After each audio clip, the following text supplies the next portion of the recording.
De esta noche está a cargo de la doctora Leonela Candia Rodríguez. Ella es médico residente también de tercer año del Hospital Hipólito Unanue. Ella va a hacer la presentación del tema de marcadores de sepsis en épocas de pandemia. Con ustedes dejo a la doctora Leonela. Buenas noches, doctora. Muchas gracias.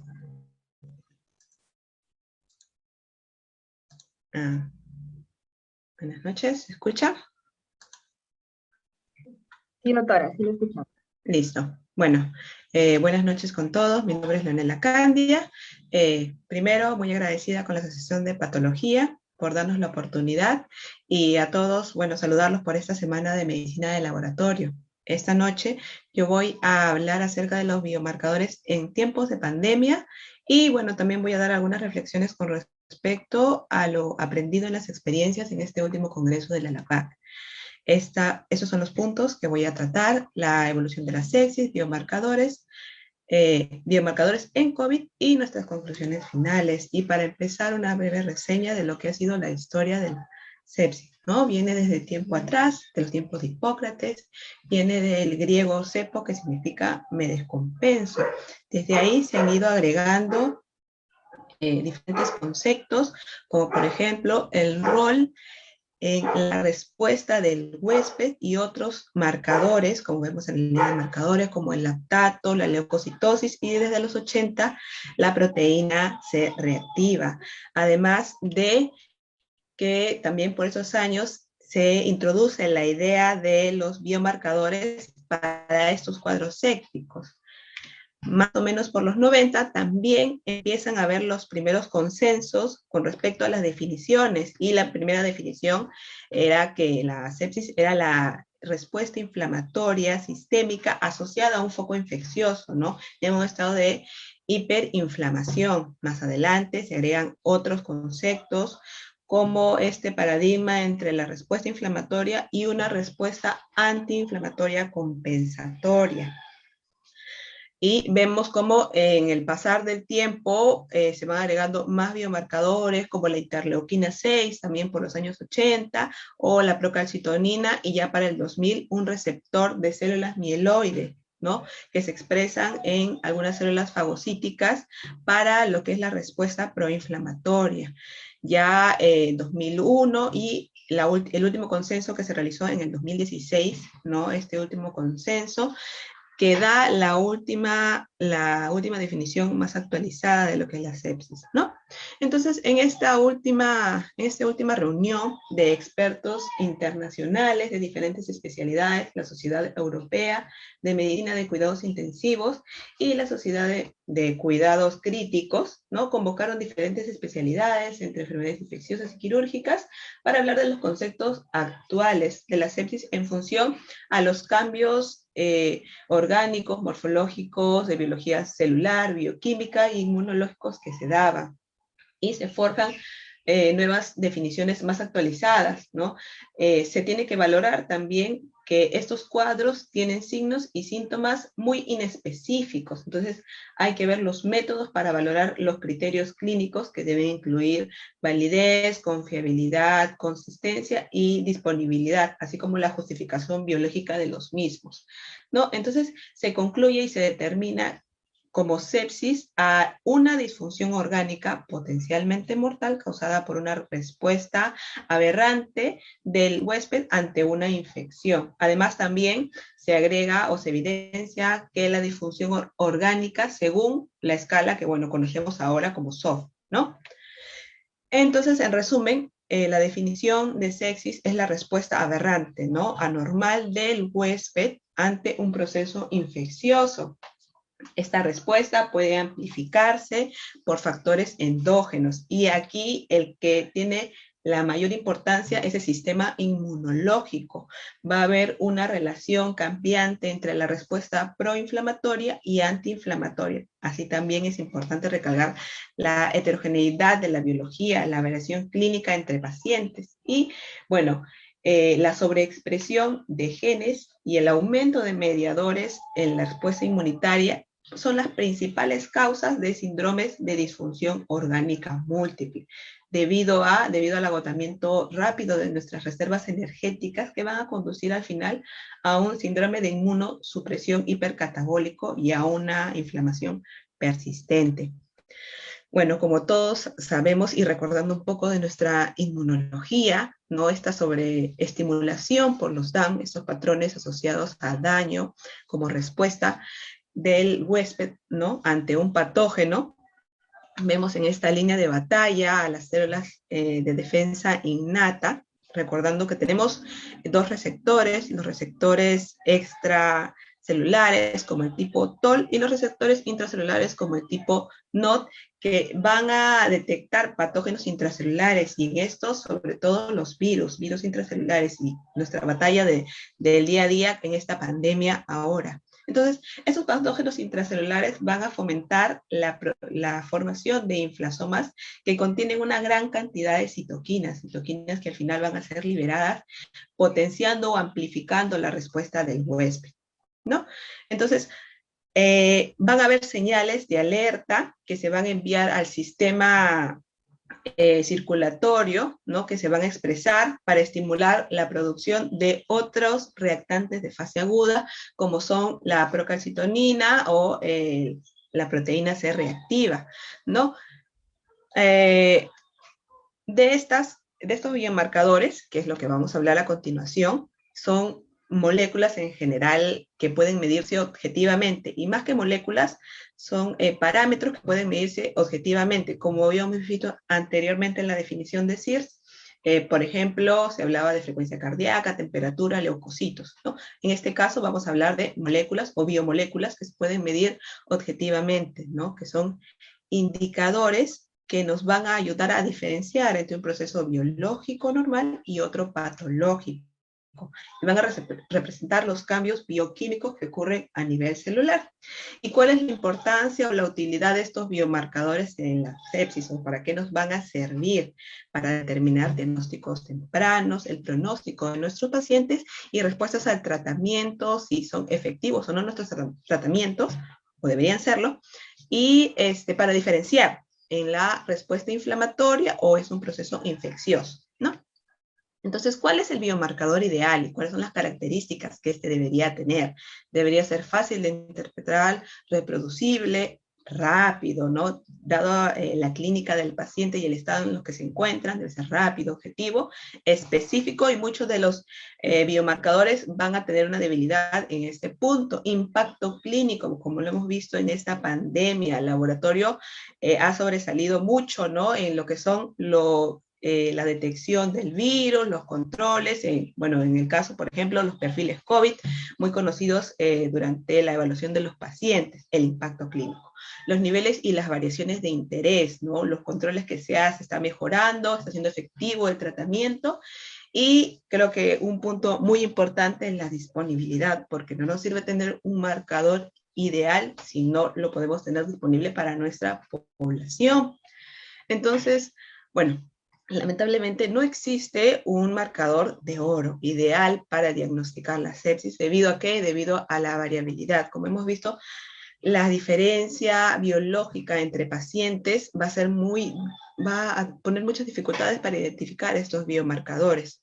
Otras características, como por ejemplo las metodologías que utilizamos en laboratorio, no podemos estandarizar quizás estos biomarcadores, y los distintos periodos clínicos en los que se presentan los pacientes. También la cinética de cada biomarcador, que es muy importante, ¿no? Y otros interferentes o inhibidores del método, ¿no? Que ya vamos a ver también más adelante, importante. Entonces, ¿cuáles han sido los biomarcadores más utilizados? Y aquí otra vez la imagen siempre de la batalla de nuestras células inmunitarias que van a expresar sus herramientas de defensa. Tenemos a la presepsina, muy conocida, que es una fracción soluble de una glicoproteína, la CD14, otra vez el receptor, y la interleuquina 6, que esta interleuquina 6 ha sido también muy utilizada para lo que son los ensayos clínicos para tratamientos con biológicos, ¿no? Esta interleuquina 6 va a estimular la producción de reactantes de fase aguda como la proteína C reactiva o la procalcitonina. Y pongo esas tres banderitas, Argentina, Brasil y Chile, porque en este congreso fueron los representantes el doctor Alejandro Rodríguez, en el caso de Argentina, el doctor Tiago Lisbao y el doctor Carlos Romero de Chile, quienes hablaron de sus experiencias con estos biomarcadores en sus diferentes países, ¿no?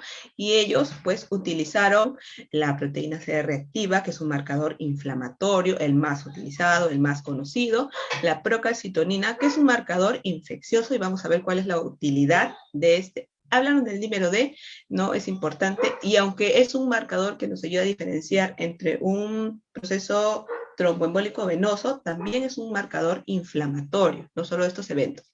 Y dejaron otros marcadores, ya debido a la disponibilidad, y de hecho no trabajan con estos biomarcadores porque son exclusivos para estudios, ¿no? Vamos a hablar de la procalcitonina más adelante y de la PCR vamos a hablar ahora. Es un reactante de fase aguda, una citoquina proinflamatoria que se estimula por la interleuquina 6, ya habíamos hablado de ella.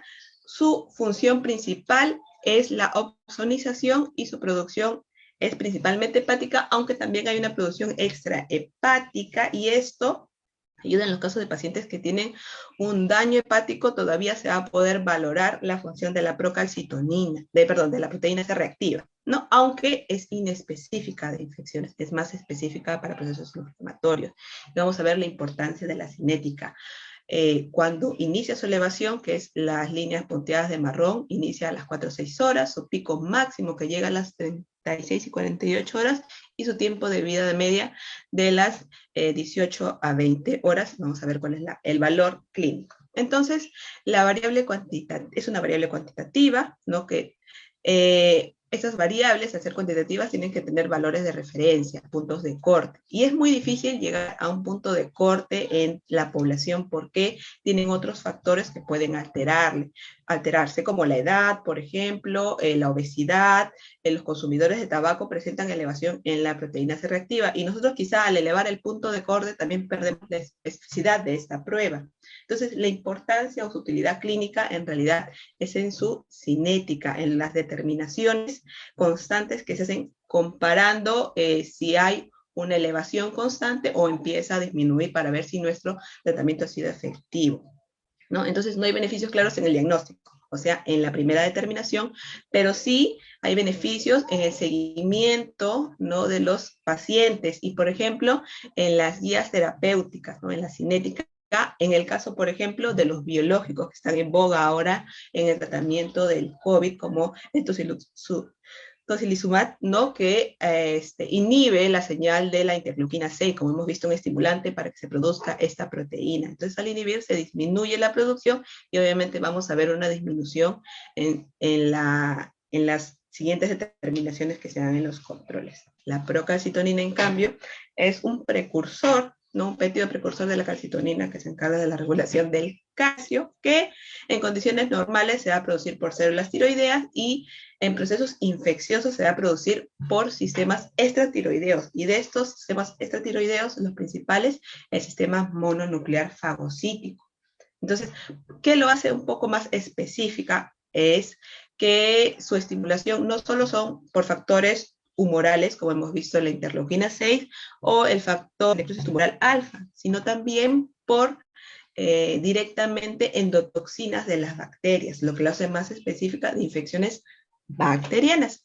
Por ejemplo, en este cuadro podemos ver la sensibilidad y especificidad de diferentes biomarcadores, y estos se comparan. La procalcitonina es la primera línea, y como vemos tiene una mayor sensibilidad y especificidad en comparación a la proteína C reactiva, incluso la interleuquina C y al lactato, para las infecciones bacterianas. Pero hablamos de infecciones bacterianas y no estamos hablando de infecciones virales, y vamos a ver más adelante esa relación. Entonces, igual es importante reconocer la cinética de este biomarcador, cuando se eleva, cuando llega a su pico máximo y cuando empieza su descenso, ¿no? Esta es mucho más rápida de establecer, ¿no?, su pico máximo a las 8 horas, y puede permanecer estable durante 24 horas, lo que nos permite, ¿no?, detectar a los pacientes que llegan a la emergencia.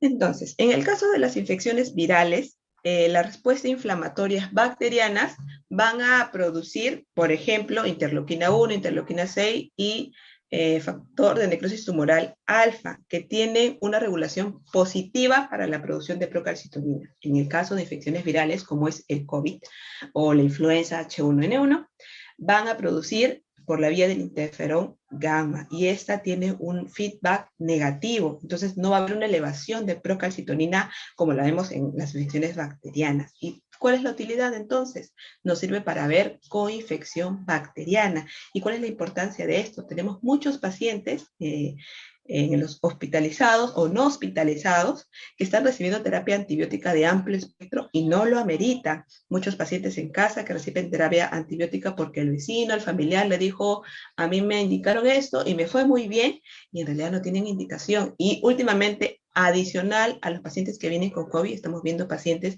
con insuficiencias renales o fallas hepáticas debido a terapias antibióticas y corticoides, ¿no?, prolongados. Entonces, hay un factor importante. En este estudio, ¿no?, que compara la experiencia que tuvieron con la gripe H1N1, en donde se ve las coinfecciones que tuvieron con los pacientes confirmados por H1N1, que fue del 15 al 20%. En relación a los pacientes, por ejemplo, con COVID, pacientes críticos, solo 8% coinfectados y hospitalizados 6%. Entonces, nuestra tasa de coinfección no es tan alta. Sin embargo, 9 de cada 10 pacientes recibe terapia antibiótica innecesaria, sin que esto ayude a nuestras tasas de mortalidad, como lo hemos visto en las últimas semanas, tasas de mortalidad muy elevadas, y están recibiendo antibióticos de amplio espectro. Y esto debido a que a la vía de interferón y a la inmunosupresión del COVID, como hemos visto, debido al desgaste, al agotamiento de nuestros recursos energéticos, ¿no? Entonces, este es otro estudio, y también es un estudio en donde se valora, pues, las coinfecciones, y mucho hablaron en este congreso de las superinfecciones con el aspergillus. Tenemos pacientes intubados con ventilación mecánica prolongada. Habría que ver cómo están nuestras superinfecciones y nuestras coinfecciones en esos pacientes. Y el indicador, como tenemos, aparece en nosotros en esos indicadores de interleuquina 6, pero la más disponible es la procalcitonina, que es un buen marcador. Hemos visto su sensibilidad y nos serviría mucho para detectar qué pacientes ameritan y qué pacientes no ameritan. En el caso de los biomarcadores y el COVID, este es, bueno, creo que todos lo hemos visto, la primera publicación del Lancet, que habla de los factores de riesgo asociados a mortalidad en pacientes con COVID, y vemos los diferentes biomarcadores que han abordado, entre recuento linfocítico, dímero D, interleuquina 6, ferritina, que bueno, hay que ver cuál es el valor clínico, deshidrogenasa láctica y otros marcadores como la troponina, ¿no? Entonces, ¿cuál es el tema con este primer informe? La muestra no es suficientemente grande para darle valor. Segundo, la tasa de no sobrevivientes todos ellos han tenido sepsis. Entonces, obviamente, vamos a ver elevación en los puntos críticos. Sin embargo, los sobrevivientes solo tuvieron sepsis la mitad de pacientes. Por lo tanto, la comparación es muy ambigua. Luego, para fines del 2020, la IFCC también sacó una guía donde estudió diferente literatura de diferentes metaanálisis y concluyó las diferentes recomendaciones de los diferentes marcadores, tanto bioquímicos como hematológicos, asociados a peor curso clínico, asociado a mal pronóstico, ¿no? Y a infecciones secundarias, como es el caso de la procalcitonina. Entonces, sin embargo, la conclusión final es que existe diferente bibliografía que genera un desafío por los limitantes que presentan. Los tamaños de muestras son pequeños, hay restricción en el sitio de evaluación, hay mucho sesgo de elección de la población, y hay el uso de diferentes criterios de valoración, como por ejemplo el dímero D, ¿no? Entonces, en este caso, por ejemplo, se ha demostrado que niveles bajos de calcitonina tienen un valor predictivo negativo en el 90% de coinfecciones en pacientes que se ha confirmado H1N1, que podríamos utilizar la procalcitonina en este caso, en los casos de que se elevara para decir que el paciente tiene una coinfección bacteriana y hacer un uso adecuado de nuestros recursos. Se nos vienen también las multiresistencias asociadas a toda esta utilización de antibióticos, quizá innecesarios en el paciente, que no amerita porque no se ha visto relación con la disminución de la tasa de mortalidad. En el caso del dímero D, como habíamos dicho, la principal importancia de este es diferenciar el tromboembolismo venoso, ¿no? Y sobre todo el pulmonar y la trombosis venosa profunda. El dímero D se eleva por una fibrinólisis secundaria. Sin embargo, también hay otros factores que incluyen la inflamación y la sepsis. Entonces, puede elevarse no solo por un trastorno de coagulación, sino por un proceso inflamatorio. Entonces, no significa necesariamente que el paciente tenga un tromboembolismo venoso, a menos que se confirme con una imagen, una ecografía, no sé. Y hay otros factores intrínsecos, factores endógenos del paciente, como por ejemplo la edad, que se correlaciona con niveles elevados del dímero D. Esta otra publicación, por ejemplo, nos habla de los porcentajes de los pacientes que han tenido eventos trombóticos y eventos hemorrágicos, ¿no? Tiene la misma tasa que un paciente de cualquier otra enfermedad crítica. Entonces, en realidad no hay una relación diferente a la que sea cualquier otra enfermedad crítica. Lo que sí es importante resaltar es que también se han visto tasas de sangrado. Entonces, ¿qué tan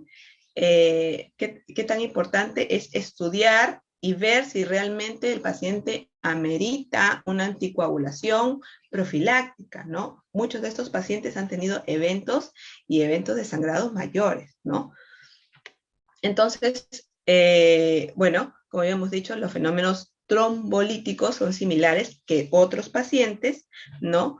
Esta trombosis puede estar asociada al proceso inflamatorio y no solamente a un trastorno de coagulación, ¿no? Y el aumento sí nos habla del pronóstico, pero no solo en el COVID, en general, en cualquier paciente crítico, y no hay evidencia de que la anticoagulación empírica se asocia a una mejor evolución. Y ya, por último, algo muy importante es que se han clasificado fenotipos de pacientes del COVID, ¿no? Tenemos fenotipos intermedios, moderados y severos, y dentro de esta clasificación, o la función de esta clasificación, es para determinar cómo podríamos evaluar, abocar nuestro tratamiento para mejorar las tasas de mortalidad en estos pacientes. Y estos fenotipos se dividen en diferentes factores, y dentro de estos factores está la deshidrogenasa láctica, el dímero D, la ferritina y otros factores. Entonces, por ejemplo, en este diagrama podemos ver que la mayoría, en la primera imagen, el diagrama A, la mayoría de los pacientes están en el fenotipo A, que es el COVID leve. La segunda gran parte es la moderada y una pequeña porción es el COVID grave. Y como vemos, dentro de cada fenotipo vamos a ver el porcentaje de supervivientes, que es el color verde, en el fenotipo A, en el fenotipo B, y en el fenotipo C, que son los pacientes con COVID ya severo, vamos a ver que se dividen los supervivientes y sobrevivientes, y ambos tienen casi los mismos indicadores de letalidad, no solo laboratoriales, sino injuria renal, tenemos APH elevado, SOFAS igual, también las gasometrías, ¿no? Entonces, ¿para qué nos servirían estos fenotipos? Para adecuar tratamientos ideales para cada tipo de paciente. Como conclusión final, es importante la utilización de niveles de la PCR como guía de tratamiento, de seguimiento en el caso de las interleuquinas, otros tratamientos biológicos. Muchos de nuestros hospitales están incluidos en estos ensayos clínicos para biológicos, ¿no? Las coinfecciones bacterianas son frecuentes, aunque más frecuentes en las infecciones de las influencias, por ejemplo. En nuestros pacientes COVID habría que evaluar la utilización de procalcitonina y si no, si amerita tratamiento antibiótico. No hay que descartar la utilidad. Habría que de todas maneras hacer un estudio de la utilidad de la procalcitonina para las coinfecciones en COVID. Y el dímero D en general sí es un marcador de severidad, pero no solo para el COVID, sino para todos los pacientes, ¿no? Y la anticoagulación profiláctica, no se ha evidenciado clínicamente que esta esté asociada a eventos, a disminuir la mortalidad. Sin embargo, hay que ver en cuenta el potencial riesgo de sangrado, ¿no? Muchos pacientes que están recibiendo tratamiento en casa, ambulatoriamente. Y también la heterogeneidad de cada paciente, ¿no? Es necesario los estudios de los diferentes fenotipos para optimizar nuestro tratamiento. Bueno, muchas gracias por la atención a todos los oyentes. Gracias, doctora Leonela. Muy agradecido por su brillante presentación. Yo creo que de de mucho interés para todos nosotros que en este momento venimos afrontando la pandemia del COVID. Eh, bueno, vamos a continuar con algunas preguntas. Bueno, en realidad no tenemos muchas, pero de todas maneras queremos compartir con ustedes. Eh, para la doctora Pamela, doctora, nosotros sabemos que errores en el laboratorio vamos a encontrar, ¿no? Todos los días. No sé, la experiencia que también tienen ustedes como residentes, igual la tenemos nosotros como asistentes, pero acá tenemos una pregunta. ¿Sabrá usted si hay acá en el Perú, estudios sobre estos errores que se presentan en el laboratorio? Sí, justo debido a la inquietud que generó realizar esta exposición, busqué en el Perú y no hay una información clara, no hay investigación. Busqué en Latinoamérica y en Latinoamérica es en Brasil donde más se están motivando los estudios de la investigación de errores en laboratorios y algunos casos hay de Colombia y también había de Argentina, me parece, pero eran de más o menos casi 10 años. Creo que es una buena iniciativa para empezar a evaluarnos como personal de laboratorio, tanto para identificar, registrarlo y hacer un buen seguimiento, porque es, como hemos visto, importante y el impacto que generamos en nuestros pacientes es grande. Sí, doctora, muy bien. Yo creo que esto tiene que ser un motivo para todos nosotros y hacer una mea culpa, porque bien es cierto, finalmente la repercusión de estos errores de laboratorio, el único perjudicado es el paciente, ¿no? Repercute en el paciente. Y realmente, ¿quién es el responsable de los pacientes desde el punto de vista laboratorial? Somos nosotros, ¿no? Los médicos. Los médicos somos los responsables de que nuestros pacientes pues tengan un resultado confiable y oportuno, ¿no? Porque incluso los errores de laboratorio también se presentan en los tiempos, ¿no? En los tiempos de respuesta que podemos dar, como muy bien usted lo ha dicho.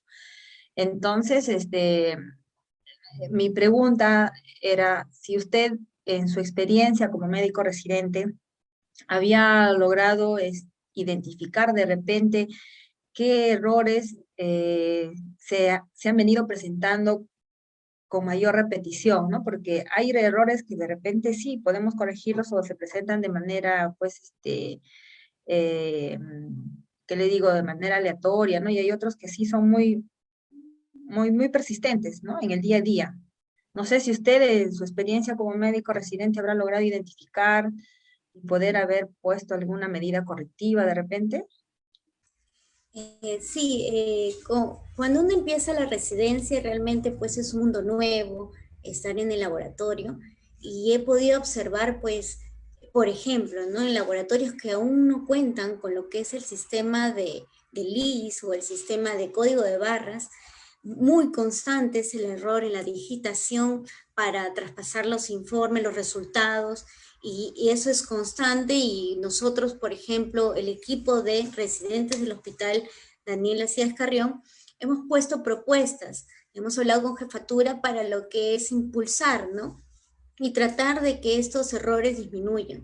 También hemos identificado, porque hicimos en nuestro segundo año en la residencia en el hospital, una evaluación de aquellos exámenes de laboratorio pedidos por emergencia, como por ejemplo la evaluación de los gases arteriales, donde vimos que a veces son demasiadas solicitudes en gran número y no son recogidas. Entonces fue una investigación, fue una evaluación de los costos para el hospital, de la inversión que era pedir frecuentemente gases arteriales y la utilidad, ¿no? Fue una idea muy buena que nos permitió nuestra jefa de servicio poder socializar con el equipo de emergencia y el equipo de laboratorio y el equipo de CIS para poder intervenir y mejorar, ¿no? Prácticamente nosotras como residentes, las doctoras del Hospital Carrión, incluyéndome, pudimos pues generar un pequeño cambio, ¿no? Y esperemos sigamos así. Ay, qué bien, yo le felicito. Yo creo que desde, como se dice, ¿no? Desde residentes podemos aportar mucho en nuestros hospitales, ¿no? Eso venimos conversando también nosotros de experiencia muy particular con los residentes que tenemos en el Hospital Grau, por ejemplo, igual, ¿no? Porque desde la recepción de la muestra, desde la toma de muestra, a veces detectamos errores que finalmente van a repercutir en el resultado del paciente. Por más que tengamos un buen analizador, siempre yo digo eso, ¿no? Por más que tengamos un buen analizador, un recurso humano competente, pero si realmente no hemos tomado la muestra adecuada o a la persona indicada, porque déjeme decirle que ese punto de los errores de laboratorio en relación a la transcripción, en realidad se ha corregido bastante en relación al tema del tener la interfase, pero le voy a decir que también surgen problemitas, ¿no? Que hemos detectado, por ejemplo, la equivocación en entregar el código de barras al paciente, ¿no? Y no poder identificar bien si ese código de barra realmente le pertenecía al paciente a la hora de la toma de muestra, ¿no? Y eso a veces también se presenta, ¿no? O sea, de manera constante hay que estar insistiendo al personal que identifiquen bien el código de barras, que identifiquen bien al paciente. Entonces, a veces esos errores finalmente repercuten en el resultado del paciente, ¿no? Entonces, y como usted bien lo ha dicho, no solamente al resultado del paciente, que para nosotros es lo primordial, pero también el tema económico para la institución, ¿no? Entonces, sí es muy importante y creo que esta presentación nos hace a todos un poquito hacer una reflexión, ¿no? Y sobre todo invitar a los residentes que ya salen y están a punto de salir el próximo año. Yo creo que hay mucho que hacer en el laboratorio, mucho que investigar, y así como tenemos en otros países, ¿por qué nosotros no tener? Estamos siempre en eso, ¿no? Tratar de motivar a poder realizar trabajos de investigación. Realmente en el laboratorio hay mucho por hacer en mejora, pues, de nuestro servicio, ¿no? Gracias, doctora Pamela. Bueno, a ver, Gracias. una pregunta para la doctora Leonela. Ahora es cierto, ¿no? Que hemos venido manejando mucho estos biomarcadores en relación a nuestros pacientes COVID, y también nos ha costado a nosotros como médicos, patólogos clínicos, poder estar tras de nuestros médicos clínicos, ¿no? Porque también se han hecho muchas veces el mal uso de estos biomarcadores, ¿no? Entonces, por ejemplo, ¿no? Y bien claro, yo creo que una vez más ya debe quedar fijados esos conceptos, en qué momento pedir nuestra procalcitonina, ¿no? Y que muchos a veces lo piden tal cual como dentro de todo un perfil, ¿no? Sin haber hecho una evaluación previa al paciente. Entonces, ahí entra a tallar mucho nuestra participación como médicos patólogos clínicos, ¿no? Estar interactuando con nuestros médicos clínicos, emergencistas. No todos lo tienen muy claro, ¿no? En qué momento solicitar estas pruebas. Doctorita, y en el tema de la ferritina, ¿por qué, cómo nos puede explicar usted por qué se incrementa la ferritina en los pacientes, o por qué se utiliza como un marcador inflamatorio? Bueno, gracias por la pregunta, doctora. Y sí, bueno, en general creo que todos los hospitales, el laboratorio ha incrementado la importancia durante esta pandemia, ¿no? Hemos resaltado durante esta pandemia y en general hemos estamos retribuyendo bastante a lo que es la evaluación de los pacientes. En el caso de las ferritinas, al igual que otros retenentes de fase aguda, también de producción hepática, ¿no? Su producción incrementa por estímulo de la interleuquina 6.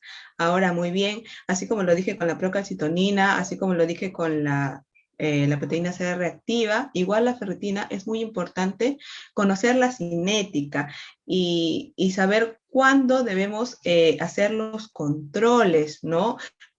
Cuando nosotros iniciamos, yo particularmente ahorita estoy rotando en el área de preanalítica y es un área en donde tú tienes el contacto directo con los especialistas de emergencia, los especialistas que ven a los pacientes directamente en las áreas COVID. Entonces, son especialistas, muchos de ellos, algunos médicos generales, que están afrontando en primera línea estas defensas y al inicio de la pandemia pues nadie sabía la verdad nada y era pedir y nos pedían ferritinas, nos pedían PCR cada 12 horas, cada 24 horas y la verdad es que no había un uso adecuado de los recursos. Creo que muchos de nosotros traemos nuestros insumos del extranjero y más de uno se habrá quedado con pocos recursos para varios marcadores, incluyendo pues dímero D, troponinas, ferritina, me acuerdo que en diciembre hubo una gran escasez. Entonces, era nuestra función enseñar y educar a los diferentes clínicos cuándo deben de solicitar y cuál es el valor clínico. Nosotros tenemos diferentes áreas COVID y de estas áreas COVID, como el médico no puede salir porque ingresa con un EPP adecuado y una vez que se pone el EPP ya no puede salir del área COVID, ellos evalúan al paciente y no tenían la información y decían, bueno, ayer tuvo ferritina, hoy le vuelvo a pedir, porque no sé si va a subir, seguir, aumentar. Y no es así, porque el tiempo de vida media de la ferritina, una vez elevada, va pues dentro de las 20 a 30 horas. Entonces, no tiene sentido pedirle un control al día siguiente, ¿no? Igual la PCR, entonces no hay un valor clínico en eso. Entonces, le informábamos, educábamos al médico de las diferentes áreas. Doctor, usted no puede pedir todos los días ferritina y en sí la ferritina en realidad hemos visto en esos pacientes, sobre todo los pacientes COVID, que demora en su descenso, demora en normalizar. Hasta 5 días he visto ferritinas mayores de 2000. Entonces, ¿cuál era la utilidad? Estábamos gastando recursos innecesarios, ¿no? Y empezamos a educar, empezamos bueno, realizar solicitudes que no ameritaban, obviamente si el paciente lo amerita, sí se corría, pero si no, se vio un control previo de un día anterior, doctor, el control cada 72 horas. Habría que, tendríamos que efectivizar muchas veces las guías que tenemos en cada hospital, ¿no? De los controles. En el Hipólito Unanue se realizó una exposición de la guía que teníamos que hablaba de los controles cada 72 horas, no de los pacientes, para evaluarlos adecuadamente.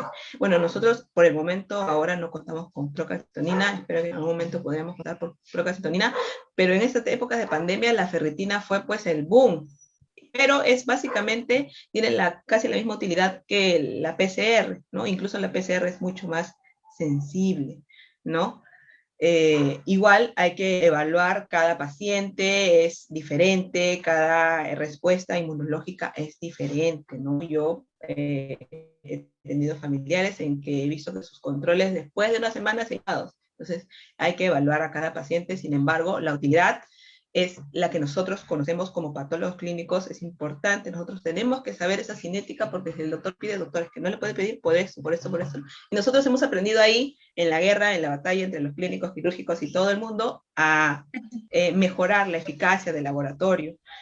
Sí, bueno, nosotros como residentes, por ejemplo, los del Hipólito Unanue, hacemos guardias en emergencia. Ahí hemos aprendido no solo a sociabilizar con los diferentes clínicos, sino a ver el resultado y el paciente, a valorarlo, ¿no? A evaluarlo así. Y entonces eso nos ha permitido también, pues, ponerle frente y ser los residentes también frente ante esta situación.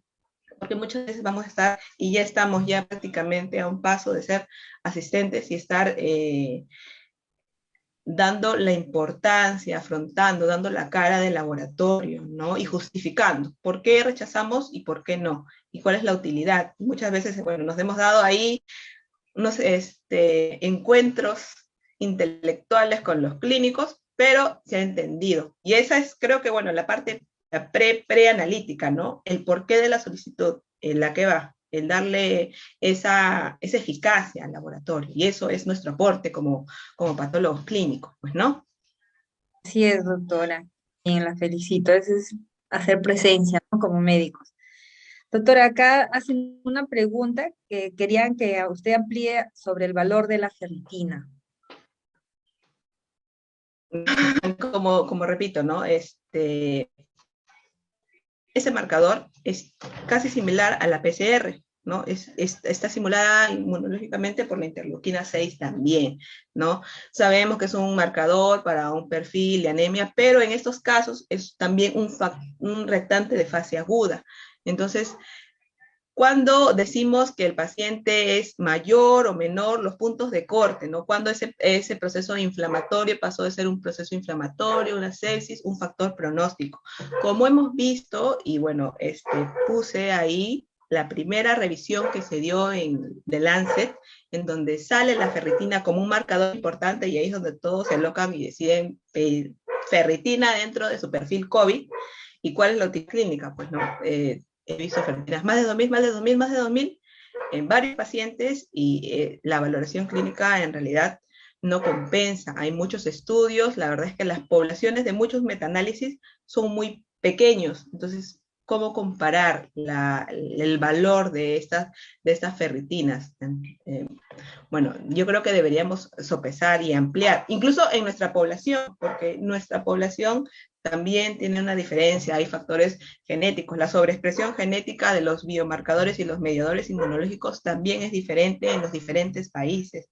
Entonces, eso también es importante. Quizá personalizar nuestras variantes según nuestra población, hacer un gran metaanálisis de nuestra población, ¿no? Los estudios que está haciendo los diferentes hospitales, porque cada hospital está viendo sus perfiles, nosotros manejamos nuestras estadísticas, y vemos que piden, y vemos los valores, y vemos que siguen, y cuál es la diferencia, el paciente mejora, empeora, cuál es la utilidad, ¿no? De las ferritinas. Estamos perdiendo recursos. La ferritina, dentro de creo que todos los recursos inmunológicos, es uno de los parámetros más costosos, ¿no? Entonces hay que ver el beneficio también que estamos teniendo con este biomarcador. Gracias, doctora. Creo que un tema más para poder investigar. Bueno, ahora con el COVID tenemos mucho, mucho que trabajar y investigar, ¿no? Tenemos que sacar nuestros propios estudios. Gracias, doctora Pamela. Gracias, doctora Leonela. Muy Gracias, agradecido doctora. por la presentación. Yo creo que, y esperemos de verdad, no sea la primera vez que tengan oportunidad nuestros residentes de poder compartir con nosotros, los miembros de la sociedad. Agradecemos a todos nuestros asistentes por la participación de esta noche, por su tiempo, y les invitamos a todos el día de mañana. Vamos a tener un gran evento. El doctor Ricardo Álvarez va a presentar una de sus tantas obras, lanzamiento de los 100 primeros años de la patología clínica, ¿no? Es una obra muy importante, considero yo, para nosotros, médicos especialistas, enamorarnos un poquito más de nuestra especialidad. Y bueno, pues están todos invitados, nos esperamos para mañana, y a partir de la fecha vamos a continuar de manera mucho más frecuente nuestras actividades académicas y nuestras actividades dentro de la sociedad, a las cuales ustedes están invitados a ser miembros e integrantes. Gracias a ustedes. Buenas noches a todos. Gracias, buenas noches a todos. Muchas gracias y buenas noches.